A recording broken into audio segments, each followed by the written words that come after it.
தமிழர் வணிகம் கடற்பயணம் இது ரிலேட்டடாக நான் கொஷின் வந்து கொடுத்துருக்கேன். ப்ரீவியஸ் இயர் கண்டென்ட்டு கொடுத்துருக்கேன்.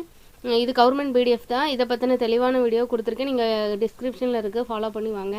உள்ள பெயர்லாம் இதை பற்றி எப்படி கொஷின் கேட்குறாங்க அப்படின்னு பார்த்துக்கிட்டிங்கன்னா, இதில் இருக்க பாடல் வரிகள் கணியன் பூங்குன்றனாரோடது இருக்கட்டும், ஔவையாரோடது பாடல் வரிகள் கேட்குறாங்க. அதையும் தாண்டி என்ன கேட்குறாங்க அப்படின்னா, கடல், கப்பல் இதோட வேறு பெயர்கள் இல்லை என்னன்னு தெரிஞ்சுக்கணும். ஏன்னா இதில் இல்லாதது எதுன்னு அடிக்கடி கேட்குறாங்க இந்த கொஷின். அதுபோக புறநானூற்றோட பாடல் வரிகள், சிறுபானாற்றுப்படையில் இருக்கிறது.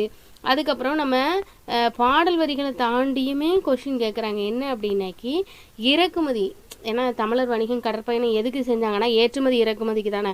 ஸோ அதை பற்றின தெளிவான கருத்துக்களையும் இதில் கொடுத்துருக்காங்க. இதை பற்றின தெளிவான வீடியோ வந்து டெஸ்கிரிப்ஷனில் கொடுத்துருக்கேன், நீங்கள் ஃபாலோ பண்ணி வாங்க. இதை பற்றி வேறு கண்டென்ட்டும் நிறையா கொடுத்துருக்கேன். மறைமலை அடிகளாக இருக்கட்டும், பாவலரேறு பெருஞ்சித்திரனாக இருக்கட்டும், பாருங்கள்.